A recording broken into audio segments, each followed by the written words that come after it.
beloved Boss Mike Cervera. Walang niya. Oh, ito na. Isa pang fake news. Oh, ito. Pasok! Oh, ito pang isang fake news. Naghahanap kayo ng adik, bakit hindi nyo ikumpara yung mukha ko sa mukha niya? Yung itsura sa itsura niya. Hanap kayo ng hanap ng adik? Diba? Ayan o. Tignan nyo lang siya. Tignan nyo ako. Masusumpungan nyo na yung hinahanap nyo. Bars! Mga ganung mga banat. Hindi nyo kaya yan. Oh, wag me. Alam niyo yung wag me? Oh, hindi nyo alam yung wag me. Oh, pag kumain kayo sa Japan, order kayo ng wag me. Wag you. Ah, wag me ang orderin nyo. Ah, mga DDS, paglalaroan ko lang to. Tandaan nyo mga kababayan, mahihina ulo niyan. Kaya dito sa channel ko, pag pumunta kayo, paglalaroan ko kayo. Diba? Talay, ito pa, isa to. Oh, ano sabi mo? Oh. Mr. President Marcos, you will never be loved. You will never be loved. Putik na yan? Talaga ba? Ano to? Pasok! Patay ka dyan. Kita mo ba yan kung gaano karami yan? O, usod mo pa. O. Kita nyo mga kababayan? O. O, ano pa? Dito pa. Naku. O, kita nyo daming nagmamahal. Eto, o. Ayan, mga kababayan. Nako! Grabing dami ng tao. Agtigerger kayo. Palaklatag yun. Putik na yan, mga kababayan. Yan ba yung hindi mahal ng mga Pilipino? Ano na, baste? Tignan mo, namurper. Wala tayo GM eh. Namurper kita tao. Eto yan, mga kababayan. Yung mga DDS, mga kababayan, hirap na hirap pang mangumbida para makabuo sila ng maraming tao. Kailangan pa ng okasyon para magkaroon ng mga tao. Si Pangulong Bongbong pusang pumupunta yung mga tao. Para ano, masilayan lang yung kamukha ko. O, kita nyo, mga kababayan? Yung mga tao pusang pumupunta riyan. Bakit ho? Eh kasi yung gustong masilayan yung kamukha ko. Sino yung kamukha ko? Eh di si Pangulo. Di ba? Oh, paano ngayon to? Paano na mga DDS? Ha? Oh, nakita nyo naman kung gaano karaming tao. Wala na.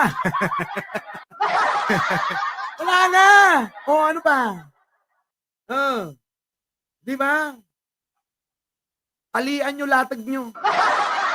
Para malaman nyo kung yung sinasabi ko. Paano na to mga kababayan? Si Pangulong Bongbong Marcos. Oh, eto mga kababayan. Oh. Oh. Oh.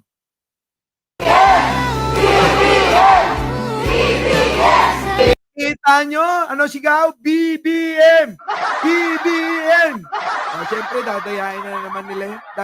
Dadayain na naman nila. Gagawa na naman nila ng patong na, na voice over. Ganun naman ang gawain ng mga DDS eh. Pinapatungan na lang nila. Pero ito na mga kababayan. Oo, Freddy Aguilar, umepal. Oh. Nakahanap sila ng kakampi, mga kababayan. Oh, ayoko naman sabihing laos yan. Ha? Ayoko namang laos yan. Sabihing laos yan. Idol ko yan si Freddy Aguilar. Pero alam mo ka, Freddy, kung ako sa'yo, hindi ka na nangingialam eh. Kung gusto mo, mangialam, mag-vlog ka na rin. Diba? Habang kumakanta ka ng, nung isilang ka sa mundong ito, laking tuwa ng magulang mo. Ganon. Kantahin mo yun habang nagla-live ka. Baka sakaling matuwa pa kami sa'yo. Pero yung pangingialam mo, eto. Ha?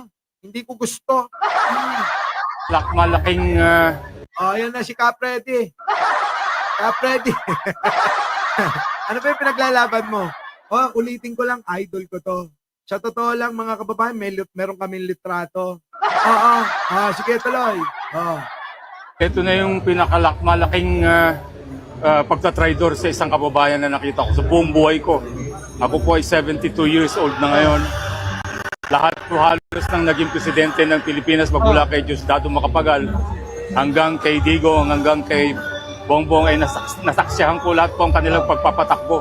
Oh. Pero ito na po yung pinakamalaking traidor. Anong traidor? Hindi ko mag-get yung traidor na tinatawag, mga kababayan. Paki ano nga po, mga kababayan? Pakipaliwanag nga po, mga kababayan. Pakipaliwanag ko kung ano yung sinasabi niyang traidor. Diba? Oh. Anong traidor sinasabi mo, Ka-Freddy? Ano ba? Kanya nananahimik ka na sa lungga mo eh. Dapat di ka na lumabas eh. Na pangyayari sa isang naging presidente. Kasi po kahit tapos na po yung termino ng isang presidente, dapat pa rin po natin igalang yung kanyang pwesto dahil naging presidente nga po siya. Depende yun, Ka-Freddy. Depende yun. Ikaw naman eh. Depende yun. Eh kung si Digong, isang tinugureang berdugo, mamamatay tao, maraming inagrabyadong Pilipino, abay, sa palagay mo, deserve niya na irespeto pa? Teka muna. Siguro kayo na mga nakinabang sa kanya, irerespeto nyo siya. Eh paano naman yung mga taong biktima? Dapat natin tignan yun, Ka-Freddy. Huwag ka lang tumingin sa isang side. Kasi kapag kaganyan, yung banat mo, sasabihin ng iba dyan, bobo ka. Diba? Sasabihin ng iba, bobo ka. Oo, Ka-Freddy. Sorry, pero hindi ako sang-ayon sa mga sinasabi mo. Kailangan mong tumingin sa magkabilang side. Pagtimbangin mo, parang yung itlog ni Digong. Oo, kung ano mas mabigat sa dalawa. Kung dalawa pa itlog niya, di ba? Kailangan naninimbang tayo, mga kababayan. Hindi po pwedeng tira lang ng tira. Manimbang tayo. Sino ba talaga?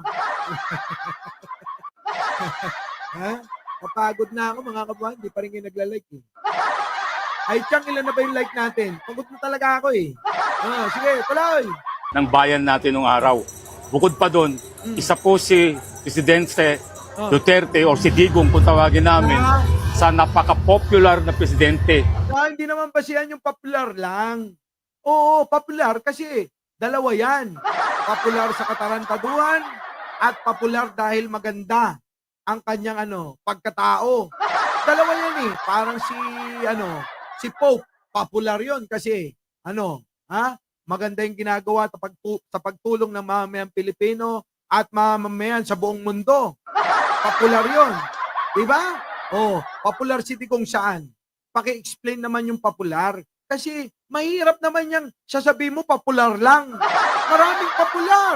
Si Baby Ama, si Nelia Electrica, popular yun, di ba? Bakit ganun? Tuloy. Na nasaksihan ko rin sa buong buhay ko.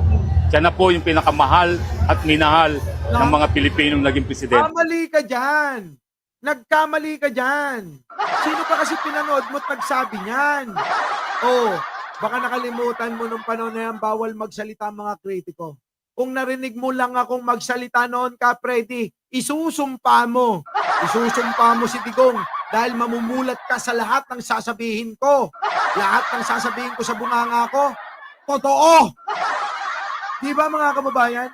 Pero mga kababayan kasi, yung idol natin na sa Ka-Freddy, tandaan nyo, syempre matanda na yan, 72 years old na yan eh. 12 anyos lang ang agwat sa akin yan eh. Naabutan ko rin naman yung sinasabi mo. Pero sila Macapagal, hindi na. Oo. Ang naabutan ko, alam mo kung sino? Si Pangulong Bongbong si Pangulong Makoy. Sino pa? Sumunod si Cory. Sino pa? Si Ramos. Sino pa? Si Erap. Sino pa?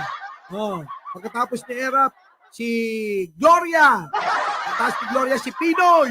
Pagkatapos ni Pinoy, si Digong. Pagkatapos ni Digong, si Pangulong Bongbong. Yan ang mga naabutan ko. Pero sa lahat ng mga naabutan kong naging presidente, si Pangulong Ferdinand Marcos Sr. ang hinangaan ko ng husto. Ikalawa, si Pangulong Bongbong ang ikalawa. Silang dalawang mag-ama, wala nang iba. Ang pinaka-hate ko, alam nyo kung sino? Unang-una si Digong. Ikalawa, alam nyo kung sino? Si Gloria. Ikatlo, alam nyo kung sino? Si Ramos. Eh bakit po, mga kababayan? Eh puro masasamang tao. Si Ramos, ninakaw yung alin. Pagka-presidente kay ano? Kay Santiago. Miriam Santiago, ninakaw niya. Oh, sabihin nyo na naman, hindi. Kitang-kita naman, talatang halata. Binaya nila yung eleksyon. Sino pa? Si Gloria. Oh, kita mo? Si Gloria, anong ginawa? Ninakaw din yung alin. Pagka-presidente kay ERAP. Ninakaw kay FPJ pagka-presidente kay ano? Kay FPJ. Kita niyo mga kababayan, si Digong mamamatay tao. Oh, tapos ang kwento. Yun. So mga kababayan, maraming salamat po sa inyong lahat. Sa inyong pagsama ngayong gabi. Kita-kita po tayo sa susunod na live natin. Sana bukas may boses pa ako. At tulad ng pangako ko sa inyo, sana'y hindi ko kayo nabigo. Sana'y nag-enjoy kayo sa channel ko. At sana naman, munting kahilingan lang naman. Baka naman pwede. Bago tayo maghiwa-hiwalay, sa mga hindi pa nakasubscribe dyan, mag-subscribe naman. Oh. Sa mga hindi pa nakapag-share, kung hindi naman kalabis yan, subscribe naman. Oh. Sa mga hindi pa nagla-like dyan, mag-like na kayo. Ako po ang inyong lingkod, Mike Cervera po, lagi nagsasabing, malin po natin ang ating kapwa, pagdasal po natin lagi ang ating bansa. Magandang umaga, magandang hapon at magandang gabi. Sa mandako ng mundo, naroon kayo. Siyempre, magandang buhay na rin para sa ating lahat. Our beloved Boss Mike Cervera.